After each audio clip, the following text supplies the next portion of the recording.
what point did the noise of the world begin to hurt you more than the silence? This is the question you try to avoid, but which keeps coming back whenever night falls and everything finally calms down. Because deep down, you know, the sound that bothers you the most isn't outside, it's inside. Many people believe that those who seek silence are simply running away. But what few understand is that sometimes silence is the only place where you can hear yourself without interference, without demands, without expectations. And that's exactly what we're going to talk about today. The psychological truth behind those who flee the noise of the world. Not as criticism, not as a diagnosis, but as a mirror. A mirror that perhaps you have avoided for too long. The noise of the world isn't just background noise. It's pressure. It's excess. It's a sum of small intrusions that gradually drain your energy until you realize that being surrounded by people can be lonelier than being alone. It's paradoxical, but it's true. There are people who connect better with themselves when they are disconnected from others. People who breathe easier when the world isn't demanding anything from them. Perhaps you are one of them. And if it is, that doesn't mean weakness. It means sensitivity. And sensitivity isn't a flaw. It's radar. It's perception. It's a type of emotional intelligence that not everyone has, but which, when not understood, becomes a source of guilt. Most people grew up hearing that those who prefer to be alone are strange, antisocial, cold, and distant. You've probably heard that too. Maybe from someone close to you. Maybe from someone who never understood your way of being. But what these people don't realize is that you don't withdraw to avoid the world. You withdraw to rebuild yourself after going through it. And here's the truth that often hurts. The more sensitive you are, the more the world wears you down. Not because you're weak, but because you feel everything more deeply. You perceive nuances that others ignore. You absorb tensions that others don't even notice. You report details that no one else saw. And all of this comes at a price. An emotional price that is only paid when you withdraw. Have you ever noticed how, when you're surrounded by a lot of people, your mind starts to drift away little by little? As if you're there, but not really? As if a part of you silently shuts down, searching for an inner place where you can rest? This isn't inattention. It's not social laziness. It's psychological defense. It's your mind's way of protecting you from excess. People like you carry a different kind of fatigue. The fatigue of continuous emotional impact. Every conversation that demands energy. Every environment that requires adaptation. Every person who demands your presence. All of this accumulates like invisible layers of weight. And there comes a time when your emotional body simply says, enough. That's why, for some, silence is the cure. Silence reorganizes. Silence cleanses. Silence restores what noise took away. And there's nothing wrong with that. But there's a question you may never have asked yourself, or that you may be afraid to ask. Do I really like silence? Or have I just learned to hide in it? If the question bothered you, it's because you hit the nail on the head. People who run away from the noise of the world are often not just running away from the noise itself. They are running away from the demands, the stares, the expectations, the endless comparisons. They are running away from the feeling of always being observed, evaluated, interpreted. They are running away from the emotional exhaustion that comes from constantly adjusting to the rhythm of other people. Some call it isolation, but the real name is self-defense. And here's something maybe no one has told you. It's not wrong to need more silence than others. It's not wrong to be selective with the energy you give out. It's not wrong to prefer environments where your inner world doesn't need to protect itself all the time. Society tends to glorify those who are always available, always accessible, always connected. But nobody talks about how unsustainable this is for more sensitive minds. What you feel isn't just being fussy. It's biology. It's psychological structure. It's a way of functioning emotionally. Some people recharge with external stimuli. And then there are people, like you, who recharge in emptiness. The problem is that you've spent so much time being pressured to be like others that you've started to believe there's something wrong with your way of being. That's why, when you feel relief from being alone, from withdrawing, from switching off from the world, guilt also arises, as if resting were wrong, as if seeking peace were a sign of weakness. But there's an important detail. There is no peace where the body is present, but the mind is screaming for silence. You know this. You've felt this before, and perhaps that's why, increasingly, silence is ceasing to be an option and becoming a necessity. Not because you don't like people, but because you need to breathe without being suffocated by their excess. Now, the question that remains is, am I choosing silence, or am I being pushed into it? And this is where we begin to uncover the psychological truth behind your withdrawal, the truth that no one has ever explained to you, the truth that might change how you see yourself from now on. There's something curious, almost ironic about the relationship between you and silence. The more you learn to withdraw, the more you realize that this withdrawal is less a choice and more an instinct. And this instinct arises mainly when you feel that the world outside has become too big to bear. But what really happens inside when this feeling appears? People often think that escaping the noise means avoiding life. But the truth is, you live so intensely that you need breaks to avoid losing yourself. The world always demands too much. Empathy, presence, patience, quick answers, smiles that often have to be forced. In your case, this constant demand not only tires you out, it drains you. And nobody talks about it. No one talks about how some people possess a sensitivity that functions like an antenna, always picking up more than they would like, more than they can handle, more than they can process without becoming fragmented. That's why so many people go through life functioning on autopilot, while you feel everything with an emotional intensity that few could bear. And feeling deeply is a gift, but also a burden, especially when the world demands lightness from you. Especially when no one notices that you wear yourself out quickly because you feel too much. And then you start to drift away. Not because you want to disappear, but because you need to preserve what's left of you. For people like you, distancing yourself is a form of survival. It's the only way to prevent your mind from becoming disorganized by excessive stimuli. There's a word that describes this, but almost no one uses it. Sensory exhaustion. It's not just being tired, it's being saturated. It's realizing that any small noise, a comment, a glance, a demand, can become enough of a burden to collapse your internal balance. This is not an exaggeration. This is neuropsychological. Sensitive minds function like cups that fill up quickly, and when they overflow, the body forces you to withdraw. That's when your almost instinctive need to escape the noise is born. But here's the detail that few people realize. The more you get used to this refuge, the harder it becomes to return to the world without feeling discomfort. Silence becomes shelter, and sometimes also a prison. Have you ever felt this? The feeling that silence brings peace but also creates distance. That isolation protects you but also separates you from what you might want to experience. The truth is that people like you constantly live between two worlds. The inner world, where everything makes sense, and the outer world, where everything seems excessively noisy. And this conflict is more common than you imagine. But few people have the courage to admit it. Few people have the courage to look inside and ask, am I protecting myself, or am I hiding? This question is uncomfortable because it stares you back in. It forces you to analyze every move you've made to distance yourself, not as an escape, but as a choice. And sometimes when you look honestly, you realize it's not a choice. It's fear. Fear of not measuring up. Fear of disappointing. Fear of being consumed again.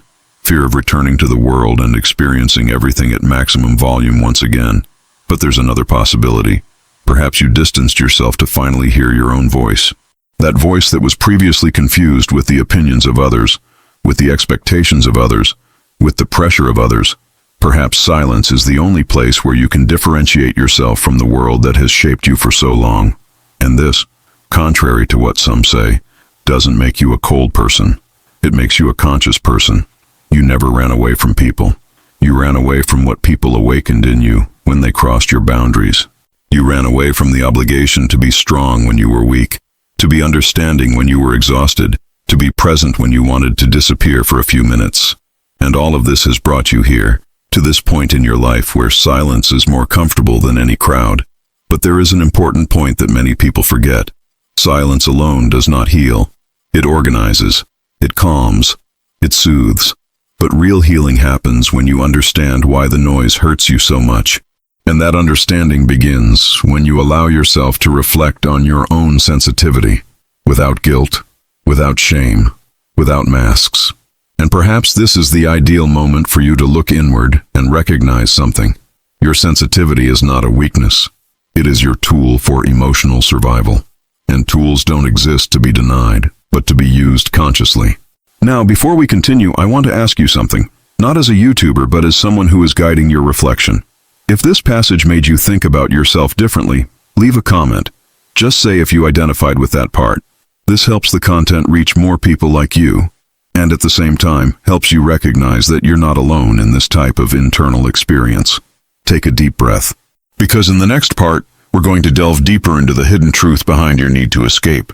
We're going to talk about the point where silence stops being protection and starts revealing things you may have avoided for years. There's a point on the path of those who distance themselves from the noise of the world that few people realize. It's the moment when you stop running away instinctively and begin to perceive that the escape has layers. Layers you've never explored. Layers you may never have dared to touch. Because the truth is that silence not only protects you, it also reveals you. And what it reveals isn't always comfortable. When the world fades into the distance, you finally hear what has always been inside you, but which was muffled by external noise. It's no coincidence that your thoughts intensify when you're alone. It's no coincidence that certain emotions surge strongly precisely when the environment is calm. Silence is a mirror, and mirrors don't lie. They show you what you've avoided looking at for years. Many people imagine that seeking solitude means not needing anyone. But the paradox is that when you distance yourself, you realize you always needed someone. Not everyone, but a few. Those who truly understand your sensitivity. Those who don't demand that you function beyond your emotional capacity. Those who don't turn your depth into a burden or a problem. But how can you find these people if silence has become your safest refuge? That's the contradiction you carry. You want connection, but you fear the emotional effort it requires. You want to be understood, but you fear being misinterpreted. You want to be seen, but you fear being invaded. And this conflict places you in an internal space that few people understand. Emotional limbo. A mental space where you are present, but not accessible. Attentive, but reserved. Alive, but distant. You stay there because it's the only way to avoid extremes. The noise of the world hurts you, but absolute silence isolates you. So you remain in a middle ground, floating between presence and absence, between desire and fear, between closeness and protection.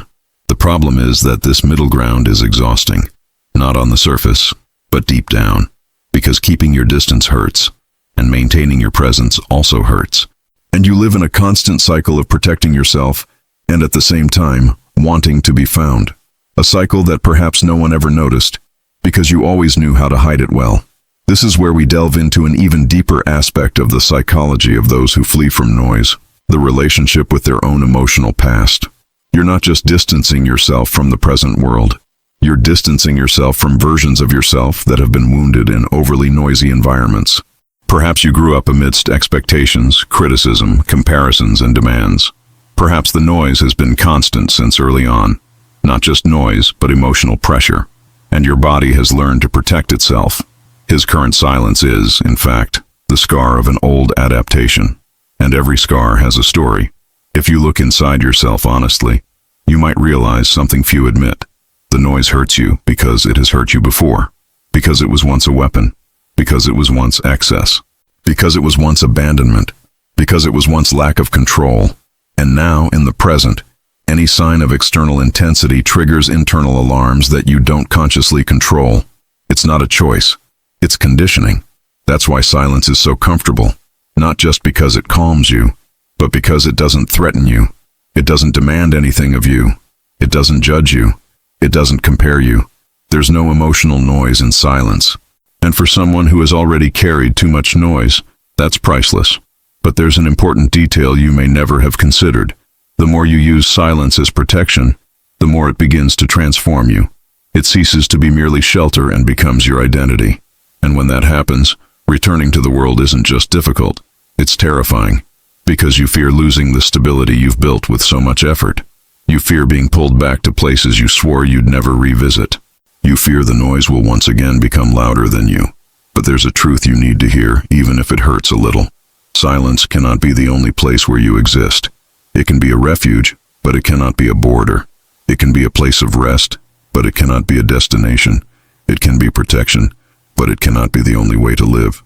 Because deep down, the more you hide, the more you get lost. And the more you get lost, the harder it becomes to be found.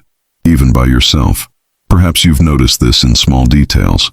Your difficulty explaining how you feel, your emotional exhaustion when dealing with people, your tendency to prefer disappearing rather than confronting, your silent panic in unexpected social situations.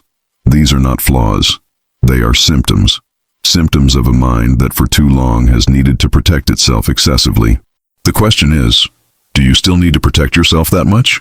Or does this layer of defense remain active out of habit, even when the risk has passed? Silence, at some point, ceased to be merely calm and became a limitation, not because you chose it, but because you never stopped to observe how it shaped you. And now, perhaps for the first time, you are looking at it with real depth, and this perspective opens doors you avoided for years, perhaps decades. And here's a question that might stay with you for days. If no one had hurt you, would you still be someone who runs away from the noise of the world? This is the question that defines everything, because it reveals how much of her behavior is a choice, and how much is a scar. Perhaps you don't have the answer right now. Perhaps you need time. Perhaps for the first time, the silence will serve not to hide you, but to listen to you. Because the answer exists, you just need to allow it to appear. And when she appears, you'll realize that running from the noise was never cowardice. It was survival. But surviving isn't the same as living. And you deserve to live, at your own pace, in its time, in its intensity. We've reached the most delicate point in your inner journey. The moment when you begin to understand that escaping the noise isn't just a protective gesture. It's a silent plea for emotional space. A plea you may never have verbalized, but that your body has sent countless times. But it's precisely here that reflection becomes deeper, because you need to look at something you normally avoid. What exactly are you trying to preserve? People who flee the noise of the world carry within themselves a kind of sacred territory, an inner place where no one enters without permission, an emotional space built not from force, but from necessity. And it is in this space that you keep what is still true, what is still yours, what has not yet been corrupted by external expectations. This territory exists because at some point in your life, you needed to defend yourself from the intensity of chaotic environments, noisy people, and emotions that came like storms. You developed the ability to withdraw, not because you wanted to, but because it was the only way to keep your emotional integrity intact. And this ability saved you more than once. But there comes a moment, like this one, when you realize that part of your current difficulty isn't the world. It's the historical weight you still carry. You're not just running from the real noise. You're running from the noise that's been recorded inside you. Noise that's already passed but continues to echo. Noise that no longer has power, but still leaves traces. And in realizing this, you also begin to see an inevitable truth.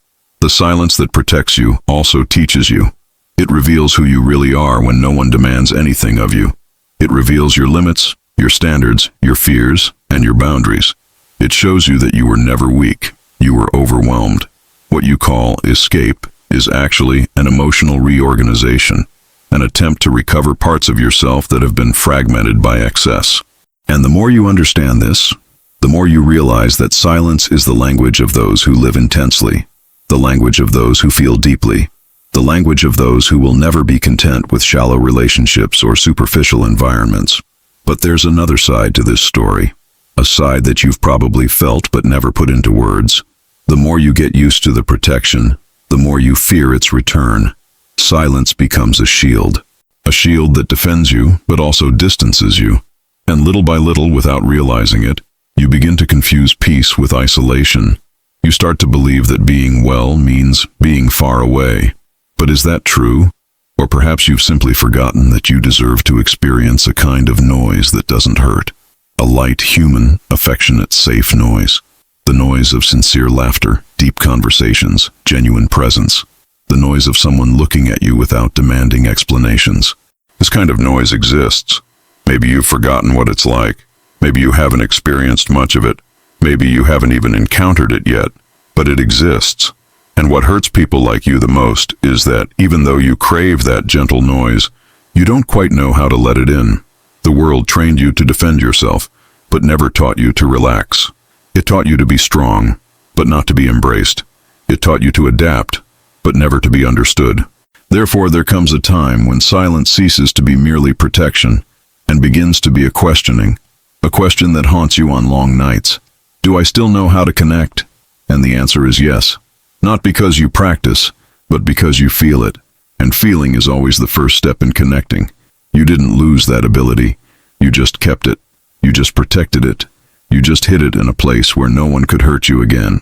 But now that you know why you run from the noise of the world, you can also start choosing which noises you want to trust. Because life doesn't have to be an emotional battlefield. Life can be a space of affection, as long as you allow it to exist at your own pace and intensity. And perhaps that's what the silence has been trying to tell you for years. You deserve peace, but you also deserve presence. You deserve rest, but you also deserve genuine companionship. You deserve silence, but you also deserve the right kind of noise. It all begins when you recognize that running away doesn't define you. It protected you. And now, with emotional maturity, you can choose something new. Balance. And perhaps for you, balance means learning to emerge from silence without getting lost in excess. It means allowing a few to enter, but allowing them to truly enter. It means understanding that your sensitivity is not an obstacle, but a filter that selects what is truly worth your energy. Therefore, if you've made it this far, there's something within you that you deeply desire to understand, something that many people spend their entire lives avoiding. And that desire is strength. It's awareness. It's emotional evolution. And now, I want to ask you something important, not as a narrative psychologist, but as someone who has walked with you through these reflections. Tell us in the comments what city you are watching this video from. And if you watched until the end, write the word conscious silence. That way, I'll know that you're one of those people who has truly delved deep into their own mind and who is ready to look at themselves with more emotional maturity. And before you leave, remember, watch the videos on the end screen. They will continue your inner journey, layer by layer, without rushing, at your own emotional pace.